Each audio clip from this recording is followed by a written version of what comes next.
Olá, pessoal. Professor Rafael Barros falando, tudo bom? Vamos aí a mais uma aula de ondas. Agora nós vamos falar sobre cordas vibrantes e os tubos sonoros. Vamos lá, deixa eu compartilhar minha tela aqui com vocês para que a gente consiga enxergar bonitinho aí.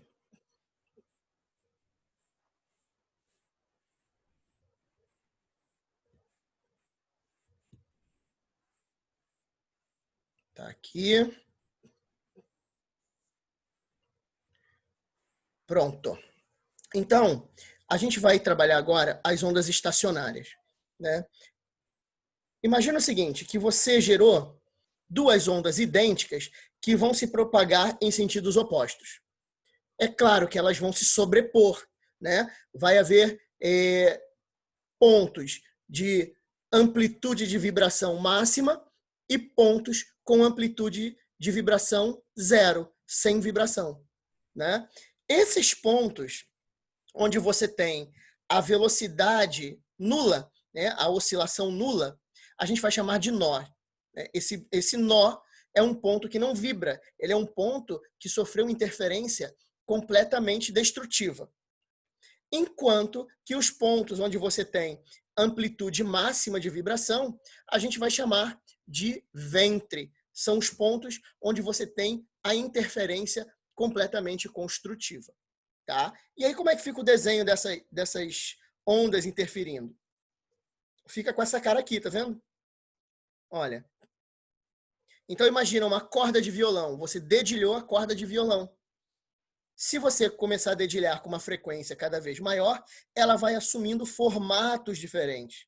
Repara que o ventre é o ponto onde você tem a maior amplitude de movimento e o nó, né, é o ponto que não se mexe, ele não sobe nem desce, ele está ali parado, incluindo as extremidades, onde a corda está amarrada, né? A corda está fixada nas extremidades.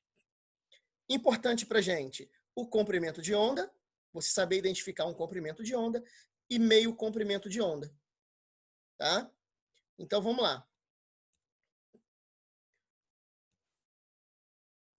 Então, como é que eu vou descobrir, né, como é que eu vou identificar os harmônicos? Né? Os harmônicos são os modos de vibração. Né? De acordo com a frequência que essa onda se propaga, ela assume um modo de vibração diferente. O primeiro modo de vibração, e o mais simples de todos, é o primeiro harmônico, ou harmônico fundamental. Repara que o comprimento da corda, ele corresponde a meio comprimento de onda. Né? Então, esse é o harmônico fundamental. O segundo harmônico, como é que fica? Olha, tá vendo? O segundo harmônico, a corda já alterou o formato. E aí a gente já pode dizer que o comprimento da corda, essa parte verde escura, corresponde a 2 vezes o comprimento, 2 vezes meio comprimento de onda. Tá aqui, ó. E se eu for para o terceiro harmônico? Olha aqui o terceiro harmônico.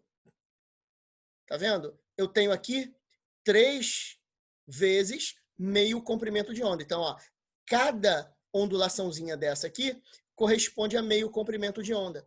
Eu coloquei as bolinhas azuis para identificar os nós e as bolinhas vermelhas para identificar os ventres.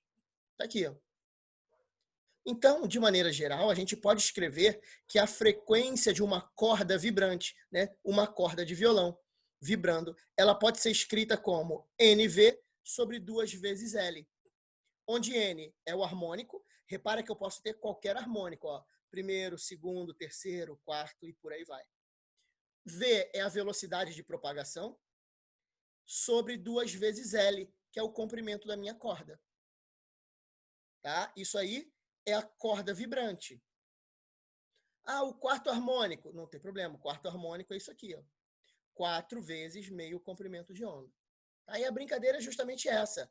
É você ir contando o número de meio comprimento de onda que você tem. Agora, eu tenho também os tubos abertos, né? Imagina que você pegou aqui um apito que é aberto nas 2 extremidades e soprou. Você vai criar dentro desse apito uma vibração. uma onda estacionária. Né? Da mesma maneira, eu tenho aqui, ó, nas extremidades abertas, eu tenho os ventres. Então, num tubo aberto, as extremidades correspondem aos ventres, diferente da corda vibrante, que as extremidades correspondiam aos nós. Tá? Então, aqui, ó, no tubo sonoro aberto, corresponde o ventre à extremidade. Ora, e se eu for para o segundo harmônico? O segundo harmônico tem essa cara. Repara que o primeiro harmônico ele corresponde a meio comprimento de onda, né? O comprimento do tubo corresponde a meio comprimento de onda. Quando eu passo para o segundo harmônico, o comprimento do tubo passa a ser 2 vezes meio comprimento de onda. Então, a fórmula que vai me fornecer a frequência, né, do tubo sonoro, da onda que se propaga no tubo sonoro, é essa aqui, NV sobre 2Ls. E eu tenho aqui, ó, qualquer harmônico. Qualquer harmônico, tá vendo? O primeiro, o segundo, o terceiro, um comprimento de onda, uma vezes meio comprimento de onda, 2 vezes 2 meios comprimento de onda, e por aí vai, né? 2 vezes meio comprimento de onda e 1 vez meio comprimento de onda. E à medida que você aumenta o harmônico, vai aumentando o número de lambdas sobre 2 que aparece lá dentro. Então, essa fórmula do tubo sonoro aberto, ela é exatamente igual à fórmula para a corda vibrante. A corda vibrante, ela usa também essa fórmula para frequência. Né? E observa que a frequência, por exemplo, do segundo harmônico, ela é 2 vezes a frequência fundamental, que é a frequência do primeiro harmônico. Então quer dizer que se eu quiser a frequência do 25º harmônico, basta pegar a frequência do harmônico fundamental e multiplicar por 25? Sim, é exatamente isso. As frequências são múltiplas das frequências do harmônico fundamental. Mas quando você chega nos tubos sonoros fechados, o que acontece? Você tem aqui um apito e esse apito é fechado em uma das extremidades.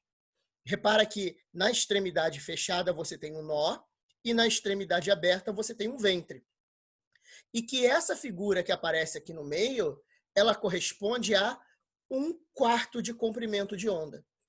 Então, no meu harmônico fundamental, não é? Na minha frequência fundamental, que é o meu primeiro harmônico, eu tenho que o comprimento do tubo ele vale 1 vezes lambda sobre 4.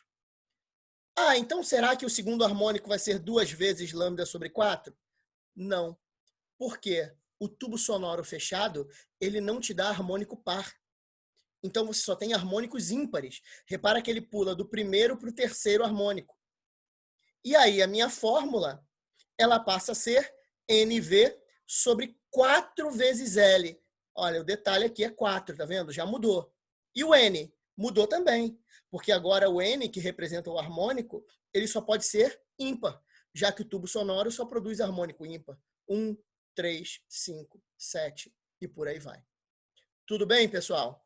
Então, essa parte foi a parte de tubos sonoros e cordas vibrantes. Eu espero ter ajudado vocês. Até a próxima. Tchau, tchau, gente.